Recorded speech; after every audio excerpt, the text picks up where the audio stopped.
Saludos cordiales, estimados alumnos, estudiantes de este curso de Eclesiología. Hoy vamos a tratar el tema los atributos de la Iglesia. Los atributos de la Iglesia. Así que les envié el material.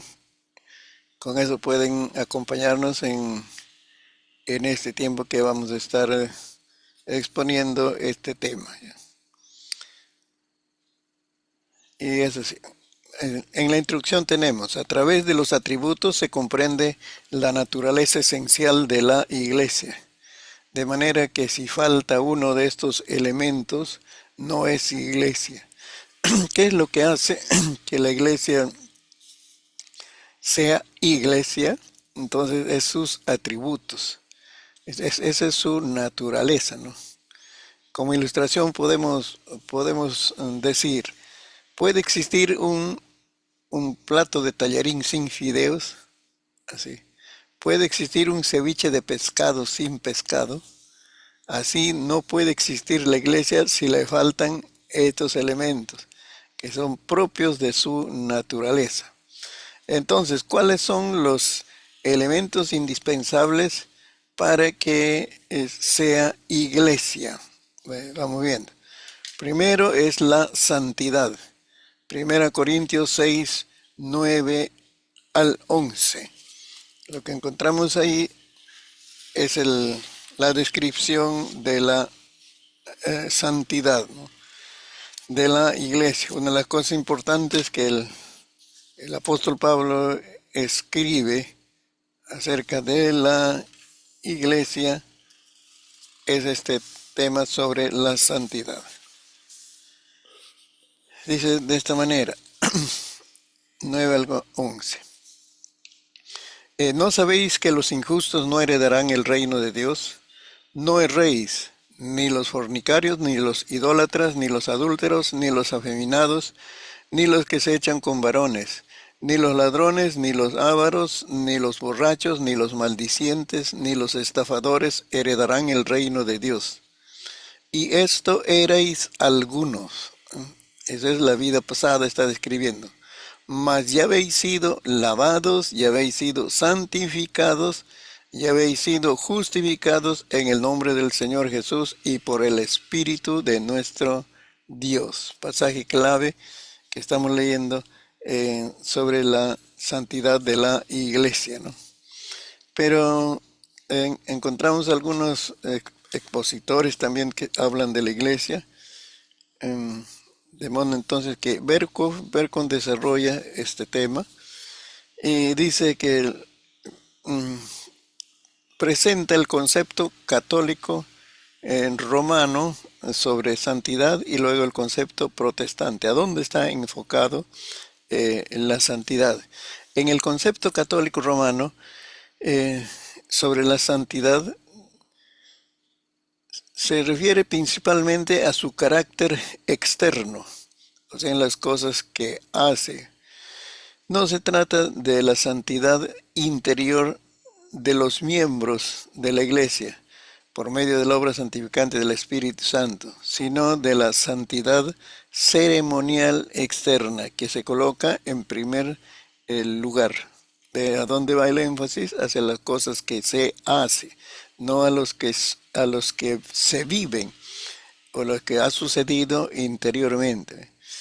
Según el padre Devine, es un apellido, la Iglesia es santa primero que todo en sus dogmas, en sus preceptos morales, en su adoración, en su disciplina, de las cuales estas ceremonias y ritos, todo es puro e irreprochable, todo es de una naturaleza tal como se necesita para remover el mal y la maldad y para promover las más exaltadas virtudes. Es el dicho de tal padre. Así que solo en formas secundarias se concibe que la santidad de la Iglesia sea de carácter moral o interno. El padre es otro pensamiento, criterio. El padre de Iver dice que la Iglesia es santa también porque hubo santos en ella en todos los tiempos, cuya santidad Dios ha confirmado también por medio de milagros y de gracias extraordinarias. De ahí entonces que estos santos, entre comillas, lo beatifican. Entonces es el concepto católico romano acerca de lo externo. Y por eso entonces cuando se pone el énfasis en hacer las cosas, las ceremonias, los ritos de la manera correcta, entonces está expresando su santidad o está creciendo en santidad. El concepto protestante presenta también Berkhof. Dice, sin embargo, los protestantes tienen un concepto por completo diferente acerca de la santidad de la Iglesia. Sostienen que la Iglesia es santa en sentido absoluto, en cuanto al aspecto objetivo, es decir, tal como se considera en Jesucristo. Y es el pasaje que hemos leído, 1 Corintios 6, 9 al 11. En virtud de la justicia medianera de Cristo, la Iglesia se cuenta como santa delante de Dios, ¿no? Entonces la justicia, la santidad de Jesucristo es puesta sobre los creyentes y por eso es santo ante Dios. También en un sentido relativo o práctico, se considera a la Iglesia como santa en forma subjetiva, es decir, como que en verdad es santa en el principio íntimo de su vida y destinada a perfecta santidad. Entonces estamos hablando ya del ser interior de la persona. Es ahí donde sucede este milagro de la santificación. El ser humano, siendo pecador, puede ahora llegar a ese nivel de santidad. De aquí que ella puede llamarse en verdad una comunidad de santos. Esa iglesia de creyentes que han experimentado una transformación moral en su ser interior, entonces puede llamarse una comunidad de santos. Así escribía Pablo a las iglesias cuando mandaba las cartas, decía a los santos y fieles. Esa santidad es primero que todo una santidad del hombre interior, pero una santidad que también encuentra expresión en la vida externa. Es de la clave. O sea, esa transformación moral va a ser efecto en su conducta externa. Hay cosas que nosotros lo hemos internalizado tanto que no le damos lugar a su expresión externa. Por ejemplo, el gozo. Es uno de las virtudes del Espíritu Santo, Gálatas 5:22. Alguien dijo, ¿no?, en son de broma y en serio, le dijo, ¿no?, tu santidad es tan, no, tu gozo es tan profundo que no otras personas no lo pueden ver. Por eso entonces comunícale a tu rostro que estás lleno del gozo de Dios. Así que así también lo que estamos hablando de estas cualidades, virtudes internas, debe hallar su expresión en las cosas externas, en las situaciones en que está viviendo el creyente. En consecuencia, la santidad se atribuye también en sentido secundario a la iglesia visible. Esa iglesia es santa en el sentido en que está separada del mundo para consagrarse a Dios, y también en el sentido ético de aspirar y conseguir en principio una santa conducta en Cristo. Puesto que las iglesias locales visibles se componen de los creyentes y de sus hijos, se supone que excluyen a todos los que abiertamente son incrédulos o malvados.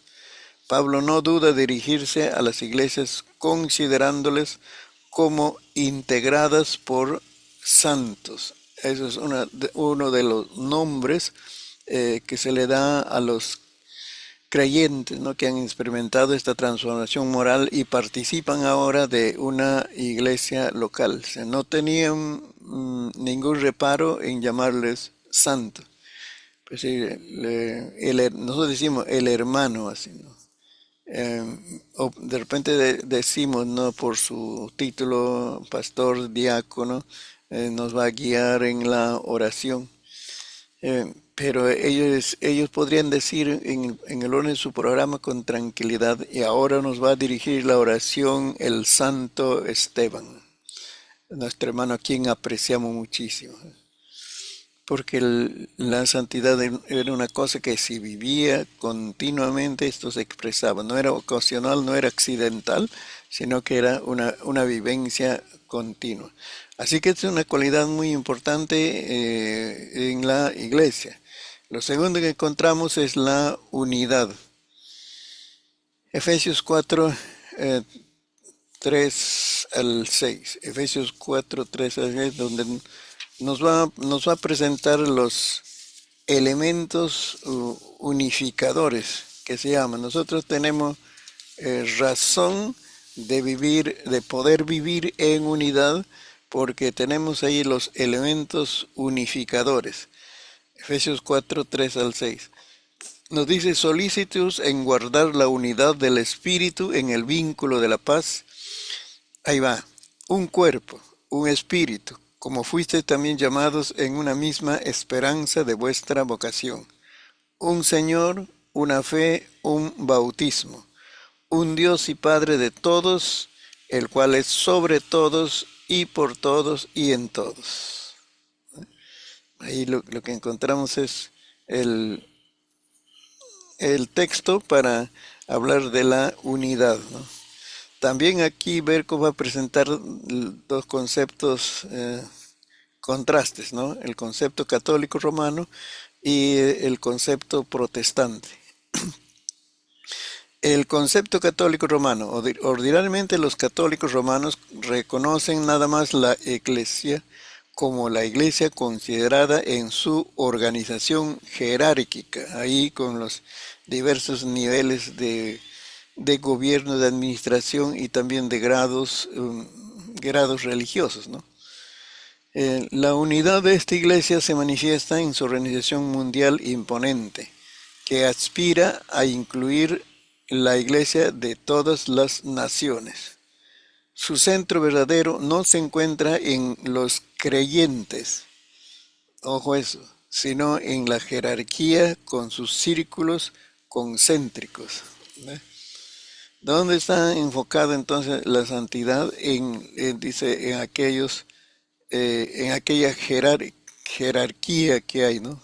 Desde los que entran ya pues a formar esta parte del clero, lo que llaman, ¿no? Gente muy capacitada, profesional, reconocida y que van ascendiendo, ¿no? Por estudio, experiencia, grados, obras que hacen. Entonces ahí dice, está enfocado la santidad. ¿Eh?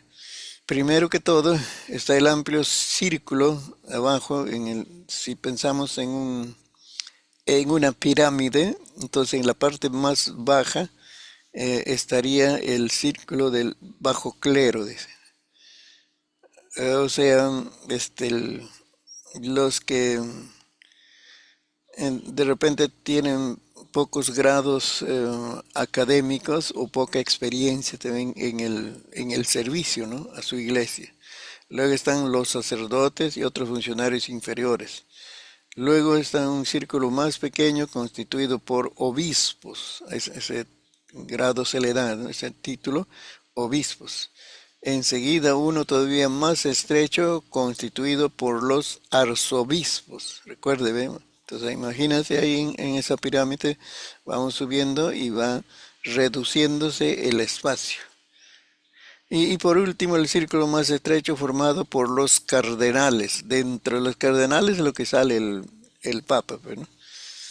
Teniendo toda esta pirámide en su cúspide mayor, ¿a quien lo tiene? Al Papa, que es la cabeza visible de toda la organización, siendo el que posee absoluto control de todo lo que queda debajo de él. De esta manera, la Iglesia Católica Romana presenta a los ojos una estructura verdaderamente imponente. Ahí está entonces enfocado la unidad, dicen, en donde debe estar concentrado la unidad, donde se exige mayor práctica en la unidad, es en el clero y en esos niveles de grados, de títulos que se va viendo, ¿no? Entonces, no, no enfocan que los creyentes también pueden vivir en unidad, ¿no? Ahora, el concepto protestante. Los protestantes afirman que la unidad de la Iglesia no es principalmente de carácter externo, sino de carácter interno y espiritual. De carácter interno y espiritual. Es la actitud que se tiene hacia la unidad, hacia el respeto, ¿no? ¿Qué sientes por una persona que no está en tu iglesia, no está asistiendo, no está bajo tu gobierno, pero que también está practicando la fe evangélica? Es el carácter interno. Y espiritual es lo diferente, lo contrario de la unidad presencial, podemos llamar, aunque estamos en diferentes lugares, por la distancia, por nombres, denominaciones, etcétera, pero podemos conservar la unidad espiritual. Es la unidad del cuerpo místico de Jesucristo, al cual todos los creyentes son miembros. Nuestra unidad se basa en la persona de Jesucristo, ¿no? El cuerpo de la iglesia está controlado por una cabeza, que es Jesucristo, que también es el rey de la iglesia, la cual está animada por un espíritu, el espíritu de Cristo. Esta unidad implica que todos aquellos que pertenecen a la iglesia participan de la misma fe, están unidos juntamente por un lazo común de amor y tienen la misma perspectiva gloriosa sobre el futuro. Eso es lo que vemos en Efesios capítulo 4, cuando leemos del 3 hasta el 6, encontramos que la iglesia camina en unidad porque tiene un destino común. Eso es lo que va a marcar notablemente cuál va a ser la actitud hacia su hermano que está desarrollando su vida cristiana en otra iglesia, en otra denominación. Porque la Biblia no presenta destinos diferentes para las denominaciones. Hay un destino común, que es el hogar celestial. Jesús dijo, en la casa de mi Padre hay muchas moradas, muchas cosas, ¿no? Así que eso debe ser uno de los elementos importantes que reconoce para cultivar la unidad en el cuerpo de Cristo, ¿no? Esta unidad interna procura y también logra, hablando relativamente, una expresión externa en la profesión y en la conducta cristiana de los creyentes, en su adoración pública al mismo Dios en Cristo y en su participación de los mismos sacramentos. Hay una expresión externa de esa unidad interna que estamos hablando, ¿no? No puede haber duda acerca del hecho de que la Biblia afirma la unidad, no solo de la iglesia invisible, la iglesia universal, sino también de la iglesia visible, la iglesia local y la iglesia también denominacional. Entonces allí también se debe expresar la unidad, ¿no? Además, en Efesios 4 al 16, que sigue el texto que hemos usado al comienzo, es donde Pablo afirma la unidad de la iglesia. También tiene en la mente a la iglesia visible, porque habla de la designación de oficiales en la iglesia y sus trabajos a favor de la unidad de ella, ¿no? ¿Dónde dice esto? En el versículo 11, cuando dice, y él mismo, o sea, Cristo constituyó a unos apóstoles, profetas, a otros evangelistas y a otros pastores y maestros. Entonces ha designado los oficiales para que trabajen en el perfeccionamiento de los creyentes a favor de la unidad. Una de las cosas en que el creyente es perfeccionado, es la obra santificadora del Espíritu Santo, es en el aspecto de la unidad. Aprende a vivir, caminar en unidad con su hermano en Cristo en la iglesia local y luego con sus hermanos en Cristo de otras iglesias, otras denominaciones. Eso es parte de la madurez. De modo entonces que si yo no estoy aportando por la unidad, no estoy colaborando, no soy un elemento unificador, sea pastor, líder o creyente, no estoy creciendo en la semejanza de Cristo, no estoy creciendo en mi vida moral y espiritual, ¿no? Así es entonces, por eso nos ha dejado, dice, esos ministerios, están los llamados a guiar a la iglesia para ser perfeccionados hacia la unidad, dice, hasta que todos lleguemos a la unidad de la fe. ¿Eh? Esa es una de las obras que está haciendo Dios en la iglesia. Ese es el pensamiento, la doctrina del ámbito pentecostal. No, no es el ámbito pentecostal, sino es el ámbito protestante en general. Las iglesias cristianas evangélicas, lo que está presentando Luis Berco, ¿no? Debido a la unidad en la iglesia, una iglesia fue amonestada a suplir las necesidades de otra. Esto encontramos en la Biblia. El Concilio de Jerusalén procedió a la resolución de un problema que había surgido en Antioquía. ¿Ves? Ese es el efecto, los frutos de esa unidad. ¿Cómo se ve entonces? Por la preocupación, la atención a necesidades de iglesias locales que están distantes. Ahí estamos viendo, ese es un buen principio que tenemos que considerar, ¿no? La iglesia de Roma acentúa fuertemente la unidad de la iglesia visible y la expresa en su organización jerárquica. Y cuando los reformadores se separaron de Roma, no negaron la unidad de la iglesia visible, sino que lo sostuvieron. ¿Eh? Así que ya vamos viendo que este tema siempre se ha mantenido vigente en la historia de la iglesia. No obstante, no encontraron el lazo de unión en la organización eclesiástica, sino en la predicación verdadera de la palabra de Dios y en la recta administración de los sacramentos. Eso es lo que se nota, ¿no? Los reformadores se enfocaron en la palabra. Eso fue su fuerte, no en los dichos que la tradición, a través de los años habían creado ciertas doctrinas y le daban una categoría de orden más que la Biblia. Entonces la reforma que hizo volver a la iglesia hacia la palabra la que debe guiar nuestra vida, nuestra conducta en favor de la unidad o la vivencia, ¿no?, de la vida cristiana.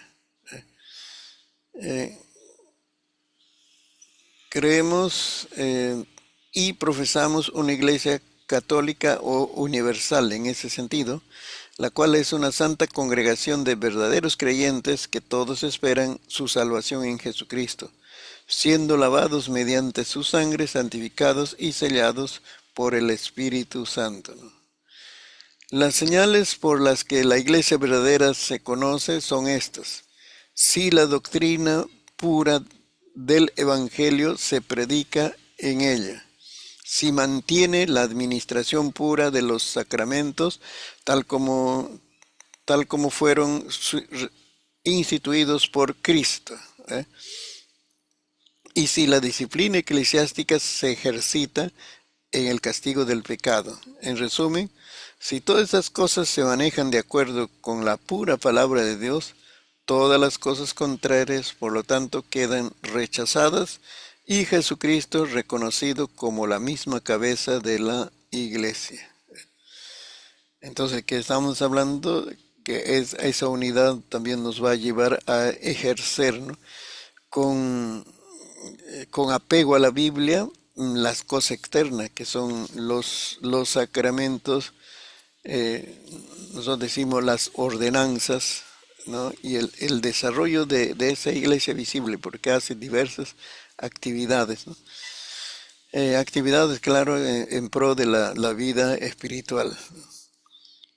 Sigue el argumento de Berkov, dice, en los Países Bajos esta doctrina se eclipsa en recientes años en la proporción en la que una multi o pluriformidad de iglesias eh, se eclipsa en reciente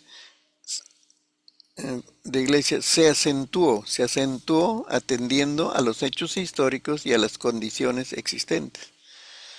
Al presente, de nuevo, se acentúa en algunas de las discusiones corrientes. En atención a las divisiones actuales de la Iglesia, es muy natural que surja el problema respecto a saber si estas divisiones no van en contra de la doctrina de la unidad de la Iglesia visible. Este es el caso pues, en que la Reforma trajo una gran bendición, la doctrina de la justificación por la fe. eh, y, y ahí que entonces todos los que estaban a favor de la Reforma, desde los que tienen cargo o no tienen cargo y los creyentes de esa época, apoyaron y surgió esta reforma, se marcó definitivamente. Así que de ahí se separó la iglesia protestante que lo llamaron, esa es la iglesia cristiana evangélica, ¿no? Eh, pero hay un hecho significativo que se separaron y se formaron varios grupos, denominaciones que ahora lo llamamos. No, no se separaron y entonces se pusieron de acuerdo y ahora vamos a fortalecernos en la unidad y luchar por mantener esta doctrina. Qué lindo hubiera sido. Esa es la debilidad de la reforma, pues. Y entonces eso repercutió entonces en que cada denominación que salió ahí después de la reforma enfatizaron las cosas externas, marcaron la diferencia en cuanto a los sacramentos, ¿no? Y entonces ya continúa la historia de la iglesia, mm, de esas iglesias o denominaciones que surgieron después de la Reforma, también surgieron otras divisiones. Eso es la triste historia fe de la iglesia cristiana evangélica. A pesar de eso, porque la unidad debilita la fuerza. Eso es una ley. ¿Qué he dicho? La división. La división debilita la fuerza. Ahí estaban las denominaciones divididas por nombres. Luteranos, bautistas, ¿no? Anabautistas lo llamaban antes. Eh, y, pero a pesar de todo eso, seguía desarrollándose la iglesia. Eh, y entonces surgieron otras divisiones. O sea que es un milagro que esté avanzando el, esta doctrina cristiana evangélica, es un milagro porque hay tantas divisiones y cada una de ellas siempre hay un énfasis doctrinal muy particular, ¿no? Así que es hora de volver a reconocernos entre hermanos. Si tenemos la misma fe en Jesucristo eh, y las prácticas de nuestra santidad, moralidad son parecidas, semejantes, va a haber ciertas diferencias, sí. Y, y entonces si caminamos en unidad, podemos lograr muchísimo más de lo que ahora está logrando la iglesia cristiana evangélica. ¿Ves? Así que hubo esas divisiones, ¿no? En respuesta a esto, dice, se debe decir que algunas divisiones, tales como aquellas que se deben a diferencias de localidad, de lenguaje, son perfectamente compatibles con la unidad de la Iglesia, pero otras tales como que se originan en perversiones o se tuercen, ¿no?, doctrinas o en abusos sacramentales, en realidad estorban la unidad. Las primeras resultan en la dirección providencial de Dios, pero las últimas se deben a la influencia del pecado, al oscurecimiento del entendimiento, al poder del error, a los caprichos del hombre, y por tanto la Iglesia tendrá que luchar por el ideal derrotando estos obstáculos. Entonces, cuando eh, no aportamos a la unidad de este pueblo grande que es la Iglesia cristiana evangélica, eh, en verdad, ¿qué hacemos? Nuestra doctrina particular denominacional lo sobrevaloramos, lo enseñamos, lo predicamos en nuestros creyentes y luego entonces el problema está cuando decimos que las otras denominaciones están en error. Y los maestros o predicadores se arrogan el ser poseedores de la única verdad y usan como escudo, protección, la Biblia. Dice, yo predico lo que dice la Biblia, no lo que dicen las denominaciones, pero está predicando su doctrina denominacional. Por eso tengamos también respeto entre los que predicamos o enseñamos. Tenemos que aportar desde nuestro púlpito, nuestro pupitre de enseñanza, tenemos que aportar por la unidad. ¿Qué es lo que nos une? El asunto está cuando nos enfocamos en lo que nos divide. ¿Qué es lo que nos divide? Nuestra doctrina, nuestras convicciones personales, asuntos periféricos. Lo que la unidad se va a forjar en los asuntos esenciales, que, que, que es Jesucristo, la salvación, la santidad. ¿Sí? Y entonces estaremos haciendo un buen aporte para la iglesia, ¿no? La pregunta todavía surgirá, dice, de si alguna iglesia invisible no debe encontrar expresión en una sola organización. Difícilmente se podrá decir que la palabra de Dios requiera esto con toda claridad. Y la historia ha demostrado que esto no puede sostenerse y que tampoco merece consideración. El único intento que se ha hecho de mayor alcance para reunir a todas las iglesias en una gran organización externa no demostró producir buenos resultados, sino condujo a la internalización, al ritualismo y al legalismo, ¿no? Lo que sugiere ver es si podemos lograr, dice, que todas las denominaciones se unan y todos hablemos un mismo lenguaje, dice, no ha resultado, sino que em, se ha debilitado algunas cosas importantes para el desarrollo de la iglesia. Eso también hay que saber vivir cuando, aún dentro de la misma denominación, uno tiene que apreciar su doctrina, su iglesia local. Vayamos por ahí, su iglesia local. Aprecia a sus hermanos, aprecia su pastor o equipo ministerial, ama, estima, y por eso está en esa congregación. Dicho de otra manera, ha encontrado en esa iglesia local su hogar espiritual y por lo tanto le va a ayudar en su crecimiento. Pero si no encuentro en esa iglesia local mi hogar, ¿qué va a estar pasando? Estoy viviendo en una iglesia, pero con la visión y el aprecio de mi corazón en otra iglesia, en otro pastor, en otro ministerio. Así es. Eso no ayuda en el desarrollo personal espiritual del creyente. para poder desarrollarse, ¿no? Y que se quitan todos los obstáculos ahí para el desarrollo moral y espiritual y lleve mucho fruto, necesita vivir eh, identificado con su iglesia local.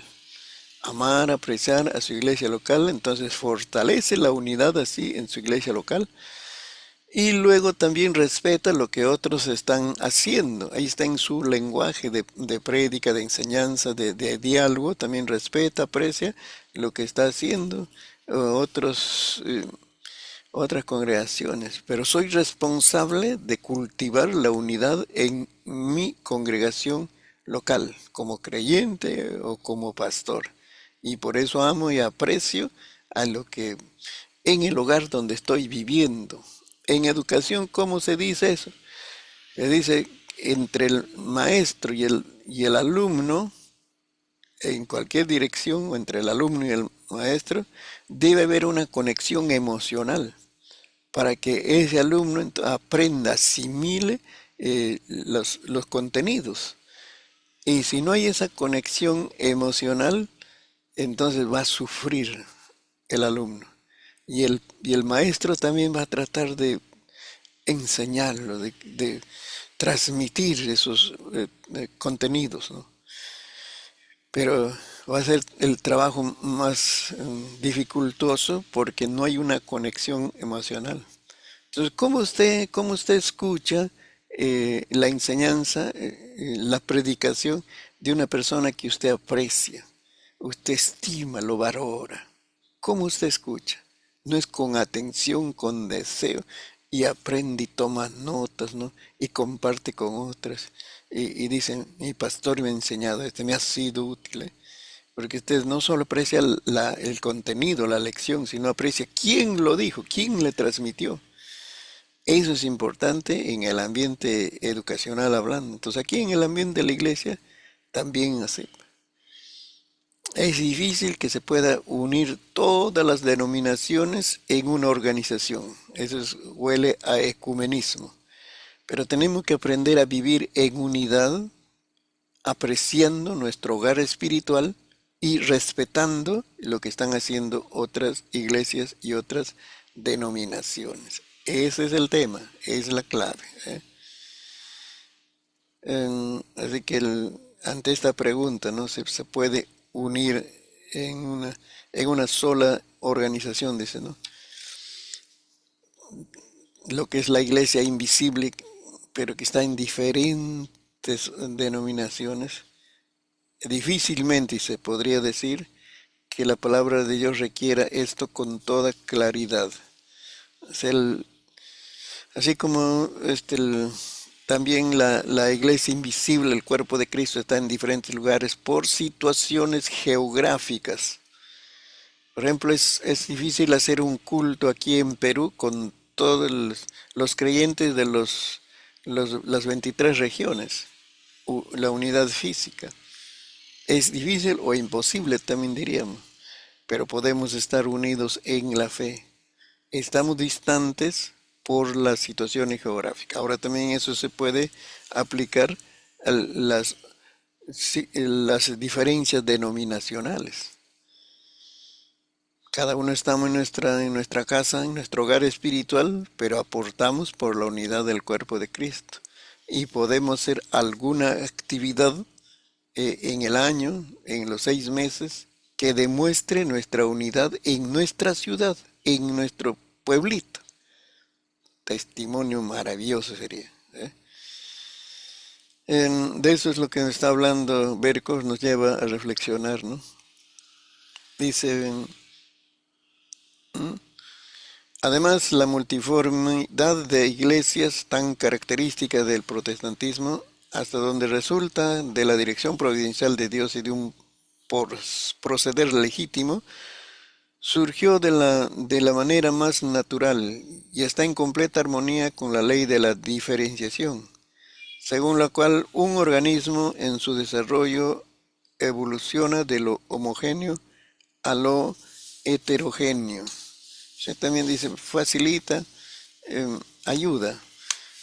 Yo digo, no, también la división debilita. en el desarrollo de la iglesia, la división.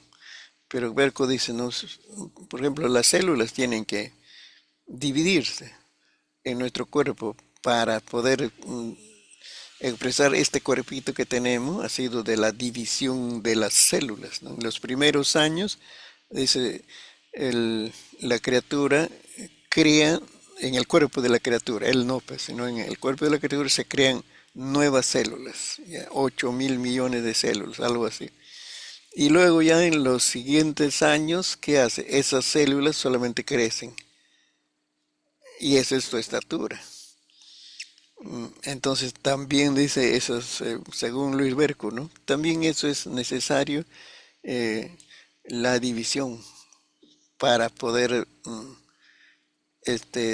desarrollarse, alcanzar. Ahora, se puede, reflexionando, ¿no? Se puede justificar porque hay diversos grupos sociales para alcanzar y cada denominación alcanza un grupo social de acuerdo a esa visión que tiene. Hemos hablado en crecimiento de iglesia, cursos de crecimiento o crecimiento de iglesia. Eso hemos hablado porque hay diferentes grupos sociales. A ver, para alcanzar a los drogadictos, alcohólicos, eh, este, ¿qué iglesia es fuerte? Asamblea de Dios pensando nosotros. ¿Qué iglesia de las asambleas de Dios del Perú a nivel nacional tiene un programa así específico, gente, pastores, líderes, todo local, destinado a recuperar alcohólicos y drogadictos? Es asunto de visión. La iglesia ahora se llama la iglesia Victoria, creo que Víctor, algo así. No comenzó como iglesia, comenzó como un centro de rehabilitación. Entonces, para alcanzar en Lima alcohólicos, drogadictos, y entonces es su visión, alcanzó a esas personas.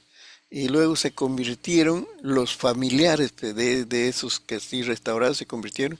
Claro, los familiares no habían practicado, tenían otros pecados. Se convirtieron pero ¿cómo esos familiares no lo van a traer al centro de rehabilitación y tenerlo junto con ellos? Esos están internados ahí. Entonces se vio la necesidad de abrir iglesia. Entonces ahí nació la iglesia. Y siguen con esa visión. De Perú ha crecido a Venezuela, lo que tengo información, por el, por el pastor que llegó hasta Venezuela, yo hizo el mismo trabajo. Ha crecido así en otros lugares. En Perú también en diferentes lugares tiene. Pero esa es la visión que tiene, ¿ve? Entonces la división también puede ser favorable para alcanzar a diferentes grupos sociales de nuestro territorio peruano. Pero eso no indica no justifica eh, que no aportemos por la unidad. Entonces yo sigo mi visión nomás y no trabajo por la visión de otro. Podemos trabajar unidos. Claro, cada uno alcanzando diferentes grupos sociales, pero lo que yo tengo como mi especialidad puede ser útil para otra iglesia que no es su especialidad alcanzar esos grupos. Entonces, hay formas. Cuando uno no es solamente ya pues, de nosotros los creyentes, algo así, ¿no? Ya tiene que ser un asunto de administradores de las denominaciones, que son ejecutivos nacionales. Se deciden cultivar la unidad del cuerpo de Cristo, se puede lograr mucho más de lo que estamos viviendo ahora, ¿no? Eh, ya volvamos entonces a este atributo que estamos hablando de la unidad. Es muy posible, dice, que las riquezas inherentes del organismo de la Iglesia encuentren mejor y más completa expresión en la variedad actual de iglesias de la que producirían en una sola organización externa. ¿Ve? O sea, podemos lograr, también podemos aprovechar eso. Lo que puede ser debilidad se puede convertir en una fortaleza. No quiere decir de consiguiente que la Iglesia no debe luchar por una mayor medida de unidad externa. El ideal será siempre dar la mejor expresión adecuada a la unidad de la Iglesia. En la actualidad hay un movimiento de unión de iglesias muy fuerte, ¿no?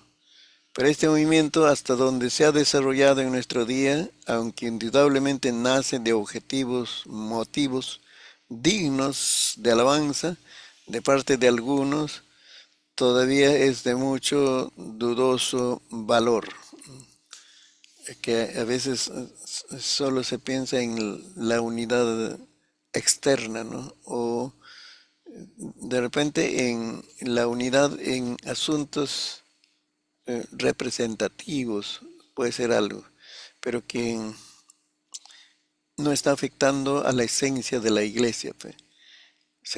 Esto es solamente a nivel de los líderes, los oficiales a nivel nacional y con un nombre y todo esto, ¿no? Se hacen reuniones, almuerzos, comidas, viajes y todo eso, pero no está promoviendo esa unidad, no está llegando a la base que es la iglesia local. Cualquier unión externa que se efectúa debe ser la expresión natural de una unión interna. Enfatiza bastante mi actitud, lo que yo vivo interiormente frente a este tema de la unidad, ¿no? Pero este movimiento actual busca una forma parcial, fabricar una unión externa no fundada en una unidad interna, olvidando que ninguna agregación artificial que procure unificar lo que naturalmente es, disipar, puede proporcionar una garantía en contra de las luchas del partido dentro de aquella agregación. Tal agregación es antibíblica hasta donde se procure la unidad a expensas de la verdad y ha estado marchando sobre las oscilaciones del subjetivismo en religión. El problema está en que por facilitar o promover la unidad, entonces se afectan doctrinas fundamentales, como es la santidad o la persona de Jesucristo, porque eso ya afectaría temas sobre la salvación y la santificación. Entonces, lo que ha caído, no ha caído bien en este asunto, solo ese esfuerzo de unidad externa, de sesiones, reuniones, lemas, y todo, y entonces con ese pretexto ya aceptamos también, por ejemplo, que Jesucristo eh, no es Dios, eh, la segunda persona de la Trinidad, sino es el mejor de los hombres de esta tierra que se convirtió en Dios, ¿ya? Para decir una doctrina, no cualquiera, ¿no? Ahí sí ya estamos sacrificando los, las doctrinas esenciales de nuestra fe. Entonces, esto es una situación muy delicada que se debe notar, pero de hecho debemos concluir, ¿no?, que soy responsable de la unidad en mi congregación local. Si no cultivo, no sé vivir la unidad en mi congregación local, menos voy a poder vivir en la unidad con mis hermanos de Cristo de otras denominaciones. Entonces somos responsables de eso, ¿no? Porque es la expresión de la naturaleza de la iglesia, ¿verdad? El otro atributo que es bien significativo es la universalidad. Es otro concepto o tema que vamos a tratar en esto como atributo de la iglesia. Efesios 1, 22 y 23. Dice así, y sometió todas las cosas bajo sus pies y lo dio por cabeza sobre todas las cosas a la iglesia, la cual es su cuerpo, la plenitud de aquel que todo lo llena todo. Aquí no dice ya las iglesias, sino está hablando de una iglesia, sentido individual, y un cuerpo, un cuerpo. Entonces la iglesia no es varios cuerpos bajo una cabeza, que es Cristo, ¿no? Sino es la iglesia, es el cuerpo, un cuerpo, y la cabeza es Cristo. Entonces está hablando de la universalidad de la iglesia, ¿no? Este, mm, este tema también se expresa, o sea, en la doctrina se escribe, o se habla, se predica con otra palabra, que se puede decir la catolicidad, porque católico quiere decir universal, ¿no? Y entonces ahí ya, si no manejamos bien, parece que estamos hablando de la Iglesia Católica Romana.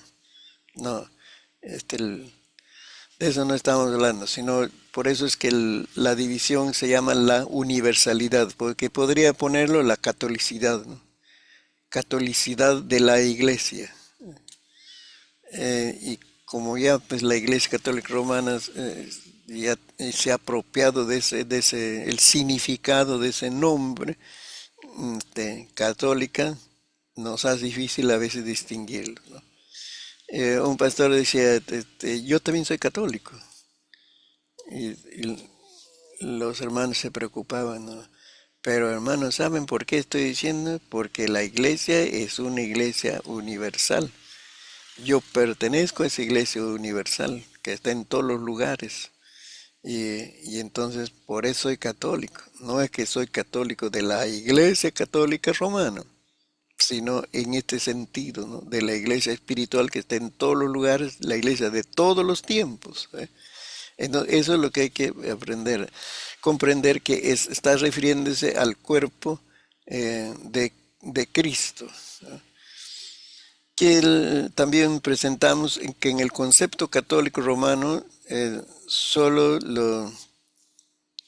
eh, se toman la autoridad de decir de que ellos son la verdadera iglesia católica romana, la verdadera iglesia universal romana, pues, ¿no?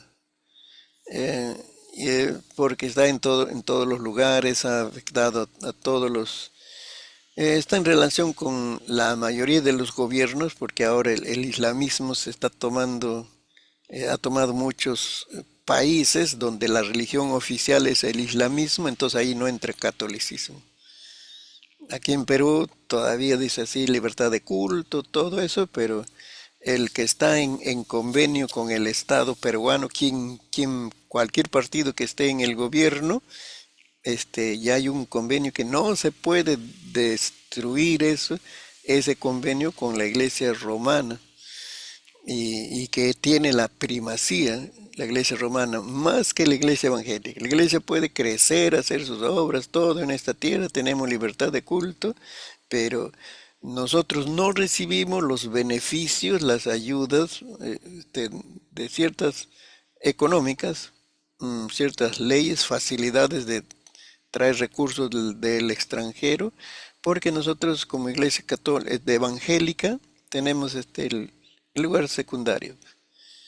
El primer lugar está la iglesia católica. Entonces, libertad de culto es diferente de igualdad, un trato igual a la iglesia romana y a la iglesia evangélica. Es diferente. Entonces, con todo esto, veamos, ¿no?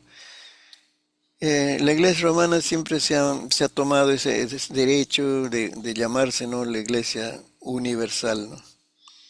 Em, pero lo aplican a su organización visible, ¿no?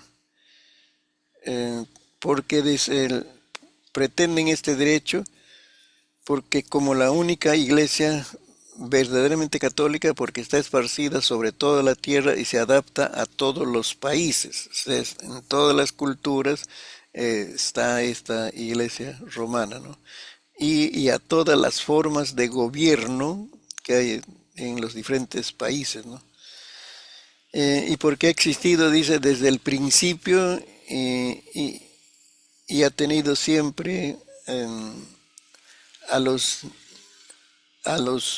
adultos y niños fieles, los ha tenido, ¿no? En tanto que las sectas vienen y van, es decir, son iglesias cristianas, puede llamarse, y también nos ponen junto con las otras sectas que llegan a un país, están unos años y desaparecen. ¿Ve? En cambio, la iglesia romana está en todos los países, ya está pues haciendo sus obras, ¿no? Por eso nomás es que ellos tienen presencia universal. Pero en el concepto protestante está que este atributo lo aplicamos en primer lugar a la iglesia invisible, que es el cuerpo de Cristo, ¿no? Que en un sentido mucho más verdadero que cualquiera de las organizaciones existentes eh, puede llamarse también iglesia universal. Con justicia, dice, ¿no? Porque alcanzando, el Evangelio está alcanzando a todos los países del mundo, aún en países que están cerrados al Evangelio, donde las iglesias católicas no pueden entrar por sus leyes, ellos, ellos diferentes su crecimiento. Usted, usted ha visto a ver, a los sacerdotes, sería ya los acólitos, catequistas, ¿no? Tocando las puertas diciendo, Señor, usted desea ser católico, le invito a mi iglesia. ¿Usted ha visto ese trabajo? Nosotros decimos evangelizar, porque vamos, le invitamos a una persona, usted desea venir a mi iglesia, tenemos este programa, le predicamos el Evangelio de Jesucristo, desea recibir a Cristo. Cuando recibe a Cristo, usted es mi hermano, bienvenido, esta es tu familia. Ellos no hacen ese trabajo. ¿Cómo es? Aquí en Perú ya. Hay un pueblo ahí, o se levantó un pueblo, por la unión de muchas familias. ¿Qué hacen ahí? La iglesia que está más cerca, allí hay un pueblo, ellos son todos nuestros hermanos, necesitan una iglesia. Van, ya están de acuerdo con el alcalde, no sé, que ya está reservado su terreno, porque en la plaza principal eh, debe haber un terreno separado por ley para la iglesia romana. Ya está, entonces vamos a construir ya. Van allá, construyen, después tocan la campana. Vengan, vamos a celebrar la misa, porque todos ustedes son católicos. Vengan aquí, ya pasen de todas las ceremonias. Así. ¿Acaso le dicen, usted desea ser católico? No. O usted ya es. Eso pues, es el convenio. Nosotros estamos en todos los lugares, dicen. En todos los países nos adaptamos, en todas las culturas, pero esa es su forma de ir. No. En cambio nosotros decimos la iglesia es el cuerpo de Cristo que está en diferentes lugares con personas que han decidido voluntariamente seguir a Cristo. Y se formó un grupo que es la iglesia local. Eso se llama la iglesia visible, la expresión de la iglesia invisible. Entonces la universalidad tiene que aplicarse a a ese cuerpo de Cristo, de muchas iglesias locales que están en todos los países del mundo y están llevando el Evangelio de Cristo. Para nosotros es eso, ¿no? Para nosotros esa es la iglesia está alcanzando. No necesita tener una aprobación estatal, porque los misioneros están yendo en forma escondida. Allá no van a esos países, mira, yo tengo esta profesión, he sido, profesión vamos a llamarle, ¿no? He sido capacitado 5 años en el seminario y vengo a enseñarles la doctrina de Dios. Soy pastor, soy misionero, soy reverendo, ¿no? No necesitamos eso, lo hacen volver. Entonces van con una profesión. Soy agrónomo, enfermero, no, tengo habilidades y vengo a este país a vivir, ¿no? Y entonces se desenvuelven ahí en su trabajo, pero a la vez están haciendo obras. Y después ya se ganan el afecto, mayormente su trabajo es levantar la iglesia. Entonces vamos a decir, formas estratégicas en que el Evangelio está llegando a esos lugares. Esa es una iglesia universal. No hay territorio donde no pueda llegar el Evangelio de Jesucristo, porque el Evangelio es para todas las personas.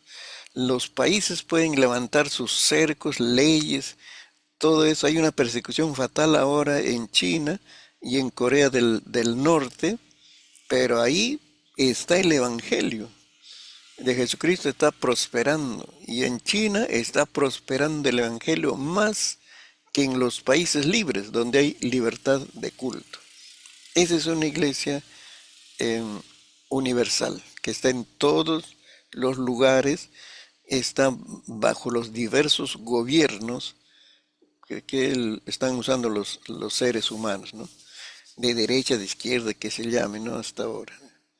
Entonces, ahí vamos a dejarlo este tema de la universalidad, pero vamos avanzando porque nos quedan dos todavía.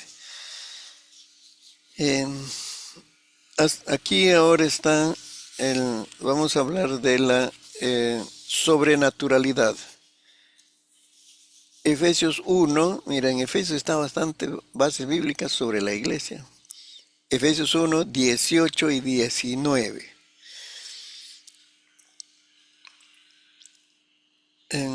Del 17 mejor. Pablo ora por la iglesia para que ellos puedan tener entendimiento espiritual acerca de la palabra del conocimiento de Dios.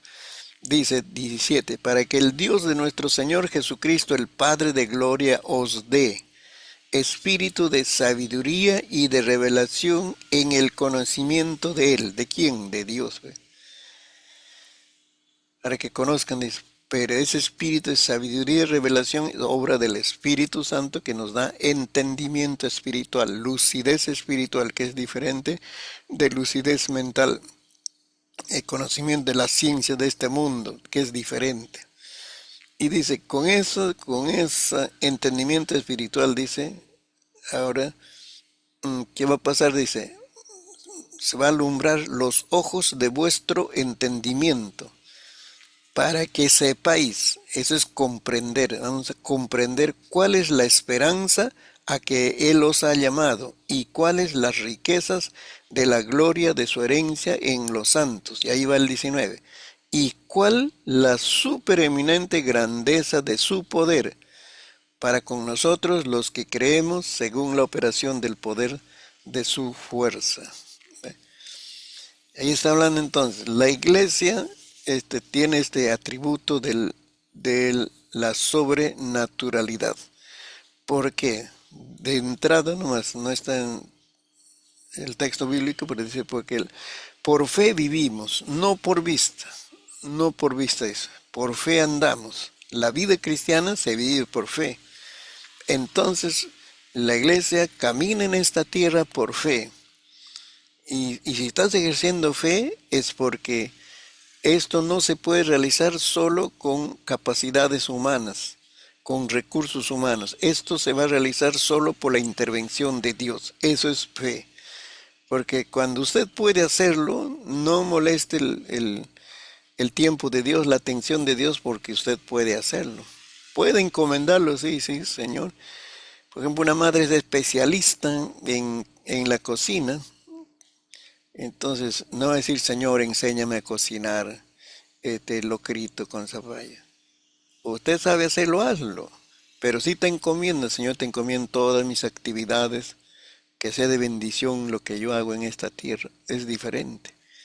Lo que usted puede hacerlo, hazlo. Pero para las cosas que no puede hacerlo, aplicas fe y Dios interviene. Eso es sobrenaturalidad.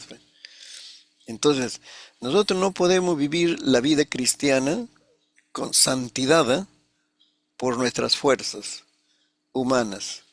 Porque voy a rechazar el pecado, no voy a lugar de tentación. Todo está bueno en el ámbito humano, pero la tentación viene por los pensamientos, por los recuerdos de la vida pasada, y entonces luchamos. Aplica fe ahí. Entonces, cuando aplicas fe, vas a vivir una santidad sobrenatural.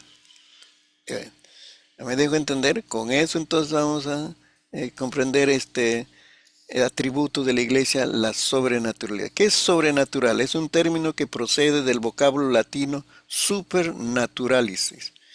Se trata de un adjetivo que califica aquello cuyas características o propiedades trascienden los límites de la naturaleza, va más allá de nuestras fuerzas, nuestras capacidades humanas. Dicho de otro modo, lo sobrenatural escapa a las leyes naturales. ¿Ve?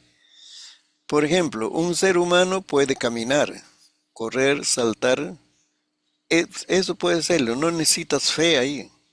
Sencillamente hazlo, es tu naturaleza. Pero no puedes volar. Eso es sobrenatural, volar es sobrenatural. Si una película presenta a un hombre que vuela, está incluyendo un componente sobrenatural en su propuesta. Que una persona vuela exceda la capacidad natural de la especie. Entonces, aquí, claro, está usando ese ejemplo, ¿no? Pero, ¿dónde aplicamos fe? En las cosas que no podemos hacerlos por nosotros mismos. Entonces, ahí que está interviniendo ese atributo de lo sobrenatural, ¿no? Lo sobrenatural es frecuente en las obras de ficción, ya sea en el cine, en la literatura o en otros entes. Cualquier propuesta que incluya cuestiones como muertos que reviven, personas que pueden correr a una velocidad de 400 kilómetros por hora, animales que hablan o viajes en el tiempo, para citar algunas posibilidades, tienen componentes sobrenaturales.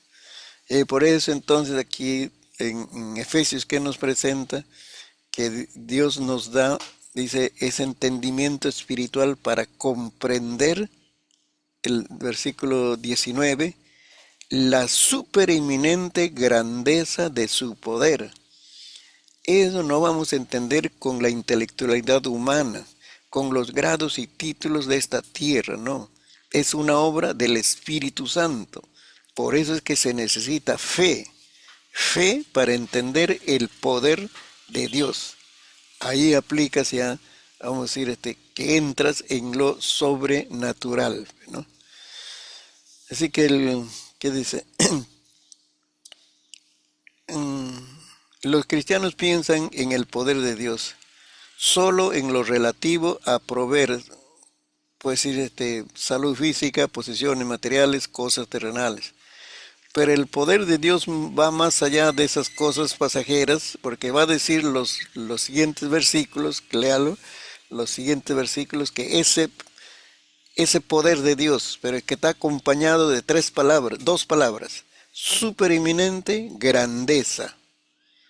Para hablar del poder de Dios acompaña supereminente y grandeza. No solo es un gran poder, sino es un poder supereminente. Para comprender eso, dice, necesitamos el entendimiento espiritual. ¿Y cómo ha operado? Dice, una vista, podemos decir, nos da cierta vista de ciertas huellas de este poder de Dios. Primero resucitó a Cristo. Ahí dice, versículo 20, acá lo operó en Cristo resucitándolo de los muertos. Ese poder de Dios, dice, lo sentó, dice, a su diestra en los lugares celestiales. Es la ascensión de Cristo. Dice, Jesús ahora tiene un lugar de autoridad que en expresiones para nosotros humanas está puesto eso, ¿no? A la derecha del Padre. Un lugar de autoridad que solo Jesucristo lo tiene. O sea, la Trinidad le ha dado a Jesucristo. Y eso significa entonces que Cristo está por encima de todo gobernante, magistrado, demonio o dominio humano o angélico. Poderes que se mueven en esta tierra, imperios que se mueven en esta tierra, todo está bajo el poder de Jesucristo, está bajo el gobierno de Cristo. Y luego dice, Cristo está por encima de todo nombre. Nombre, ¿eh? Los nombres describen a personas, imperios, todo lo que esta tierra se mueve. Y de todo lo que un nombre implica, autoridad, carácter, rango, majestad, poder, excelencia. De todo lo que el nombre cubre. Note que abarca todos los tiempos, entendiendo entendiendo Dios que muchos querrían tomar para sí mismo la autoridad que solo es de Jesucristo. Estos poderes e imperios que están bajo el gobierno de Cristo también quieren tener ese poder, esa autoridad, como decir, moverse en independencia, lejos de Cristo. Pero ahí Jesucristo todo lo tiene bajo su gobierno, bajo su poder, ¿no? Dice, poder que lo ha sometido todo, dice, bajo sus pies, bajo el gobierno de Cristo. En la antigüedad, el conquistador ponía su pie sobre el cuello del conquistado para indicar su completa sujeción. Así lo dice en Josué 10, 23 al 24. Todo lo ha subordinado bajo la autoridad de Cristo. Todo es de un rango inferior a Cristo. Es un término primariamente militar que implica estar bajo las órdenes de alguien. Y por eso entonces al final, que ya hemos leído en otra parte, Jesucristo llega a ser cabeza de la iglesia. El que la cabeza guía, lidera, va, como se dice, da órdenes. Entonces ahí vemos la sobrenatural. La iglesia vive en esa sobrenatural porque Cristo, su cabeza, la cabeza de la iglesia, está sobre todo gobierno e imperio de esta tierra. Entonces, eso es lo que tenemos que ver. Entonces, cuando nosotros queremos manejar las cosas de la iglesia a nuestra manera, sin la dirección de Dios, sin la fortaleza de Dios, estamos tratando a un ente sobrenatural que es la iglesia con leyes humanas. Por eso las cosas van mal. Tenemos que tratar a la iglesia con las leyes sobrenaturales, con los recursos sobrenaturales, tenemos que tratar a la iglesia. Este es un tema que se está desarrollando, como les dije siempre, la doctrina se va desarrollando. Y lo último es la pentecostalidad, que es el último de los temas que se está desarrollando en relación a los atributos de la iglesia. ¿Qué significa ser pentecostal? Según Juan Stam, es un maestro teólogo, él dice, el Pentecostés, según este capítulo, ocurre en 3 momentos, en Hechos capítulo 2. Según eso, ocurre en 3 momentos o 3 fases. Primero dice, cuando experimentaron los poderosos dones del Espíritu Santo.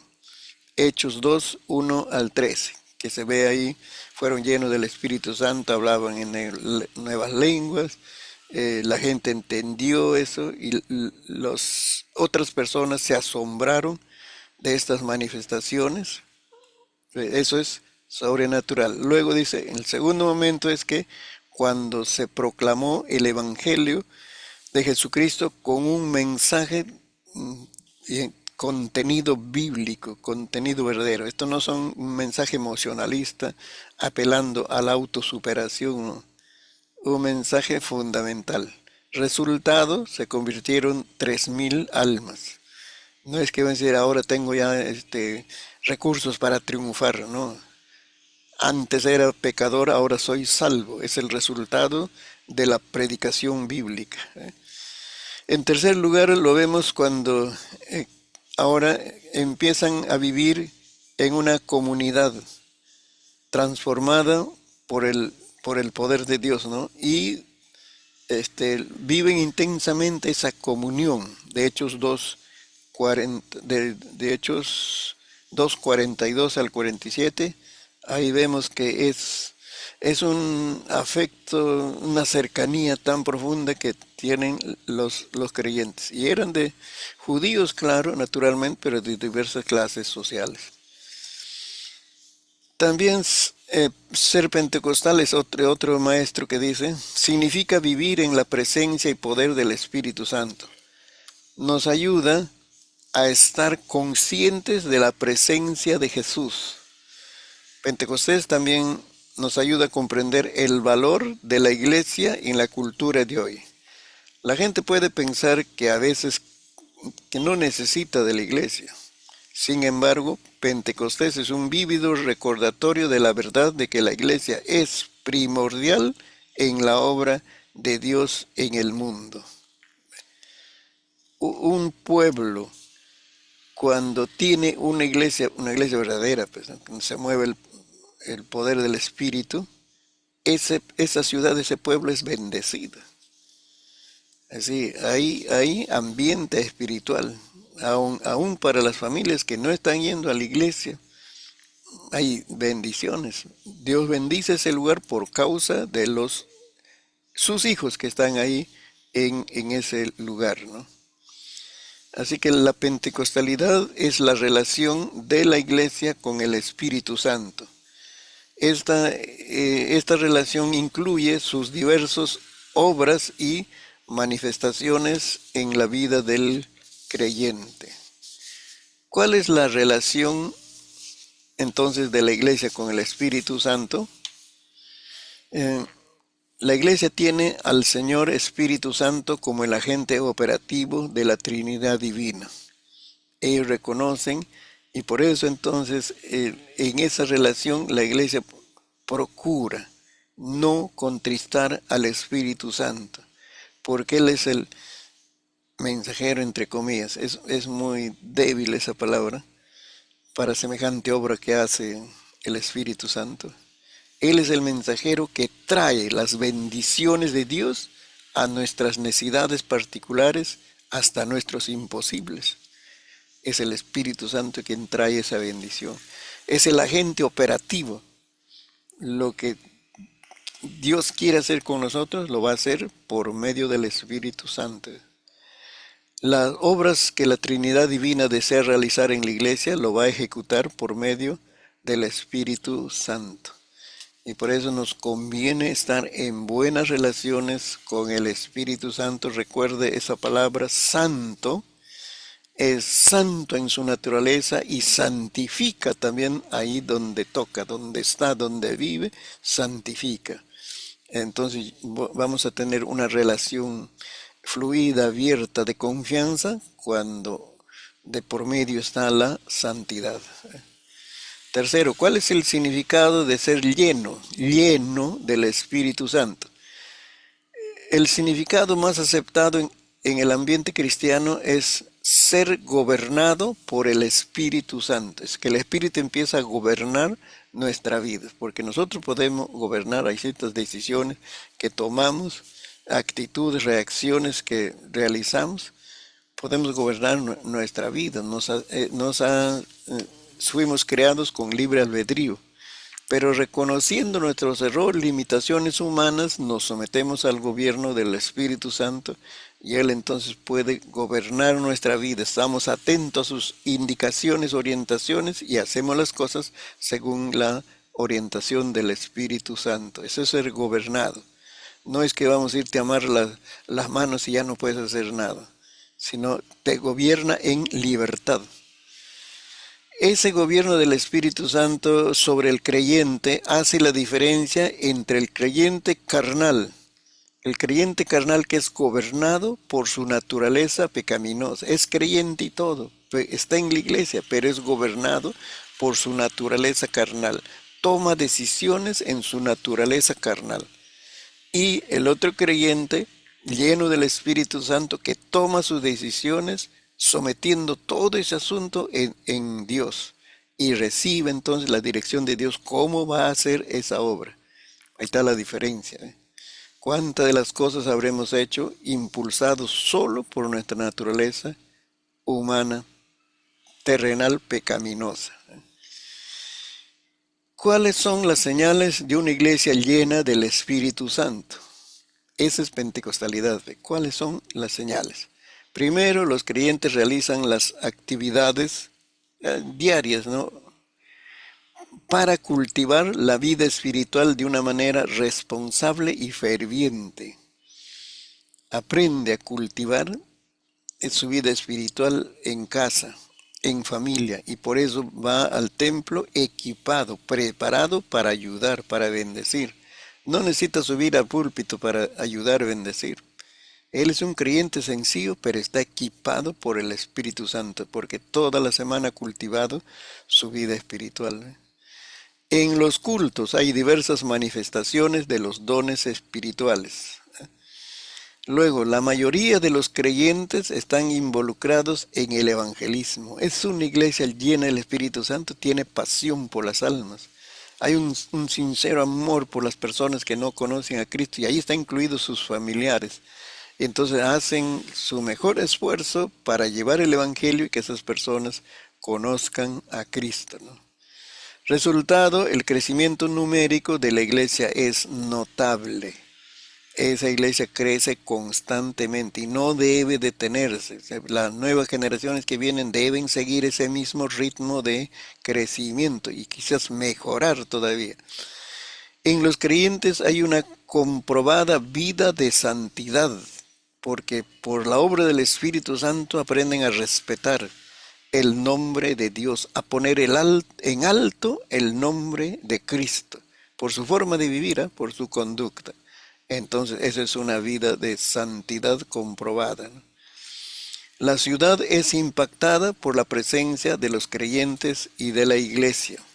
Como le decía, es una bendición que en un pueblito, una iglesia, hay una iglesia evangélica, es una bendición para todos los habitantes, para la tierra, el aire, el ambiente, es una bendición. Así que, porque somos la luz del mundo, la sal de la tierra. Entonces, esos creyentes impactan en su localidad. Concluyendo, la iglesia es una entidad con cualidades divinas y esas cualidades están impregnadas en seres humanos falibles. Y eso resulta que Dios recibe mayor gloria. La Biblia nos dice, somos vasos de barro, pero que en nosotros reposa un tesoro precioso en la presencia de Dios y el conocimiento del Evangelio de Cristo, ¿no? Como conclusión también las obras de Dios en las personas para formar a la iglesia se basan en los méritos de Cristo. Por eso, esencialmente, Cristo es el fundador de esta noble institución. No se le puede atribuir a personaje humano esta categoría de fundador. Como decir, si él no hubiera existido, no habría iglesia. Cristo es el fundador, Él es indispensable. Todos somos necesarios para llevar el Evangelio, poner visión de crecimiento, poner nuestra cuota de esfuerzo material, pero solo Cristo es el que da el verdadero crecimiento a la iglesia, levanta nuevas iglesias y por eso se merece toda gloria y honra. Así que este es el tema que nos habla de los atributos de la iglesia. Espero que lo consideren también en sus meditaciones diarias, ¿no? Dios le bendiga, mis estimados hermanos, así que nos vemos en una próxima oportunidad. Muchas gracias.